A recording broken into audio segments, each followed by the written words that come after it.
thought he could get back into reporting for a big metropolitan newspaper, but that hadn't happened either. Still, Tricia found it hard to feel sorry for him, not after he'd stalked her for a time.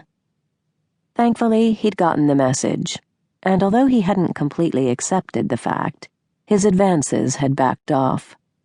He was trying for friendship. At least, that's what he'd said. "Tricia!"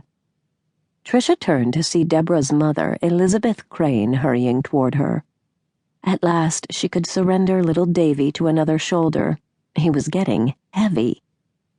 "Did that boy sucker you into holding him?" Elizabeth said and held out her arms for the boy.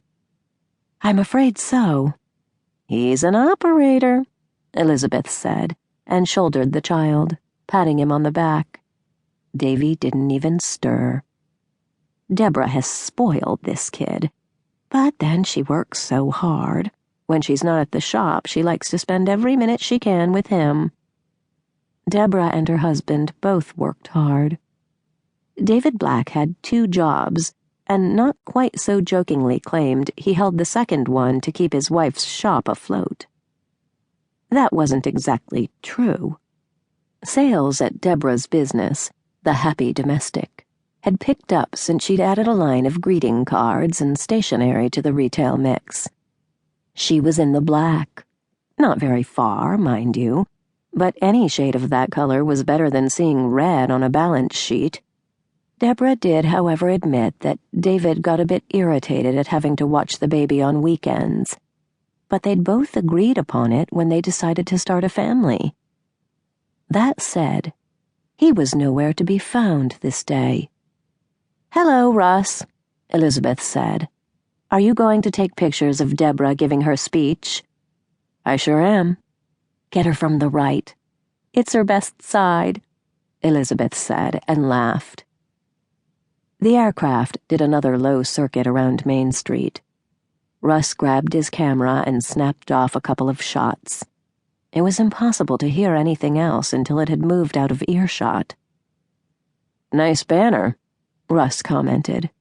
"I hope I got a good enough shot of it to print in the paper." "If you didn't, it'll be around again in another couple of minutes," Tricia said, and pulled at the shoulder of her blouse where little Davy had drooled in his sleep. Russ glanced at his watch. "The show's going to start in a few minutes.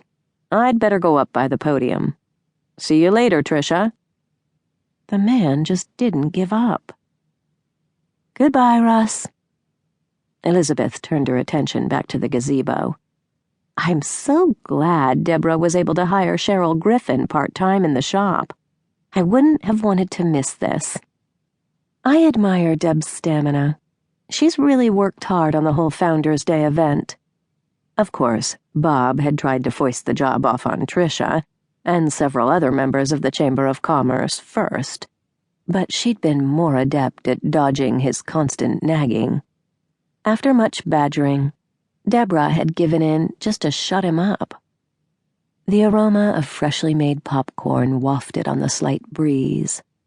Tricia noticed Ray Dempsey standing beside his lunch truck, all decorated in red, white, and blue bunting. Despite protests by the owners of Stonem's 2 lunchtime eateries, the Board of Selectmen had approved Dempsey's permit request to set up shop with what he called his mobile kitchen. That Tricia's sister Angelica was the owner of one of those establishments, booked for lunch, brought the dispute a little closer to home. As if she could smell the popcorn from afar, Angelica, dressed in her white waitress togs, crossed the street and approached Tricia and Elizabeth. Despite being a nationally best-selling cookbook author, Angelica still enjoyed waiting on customers at her cafe a couple of times a week. And it was even more imperative that she do so of late, since she'd recently lost her short-order cook to the Brookview Inn's reopened kitchen and needed to supervise her new hires. "Good morning, ladies," Angelica said, but her attention was focused on Dempsey. "So, he's added popcorn to the mix? What's next? Cotton candy and funnel cakes.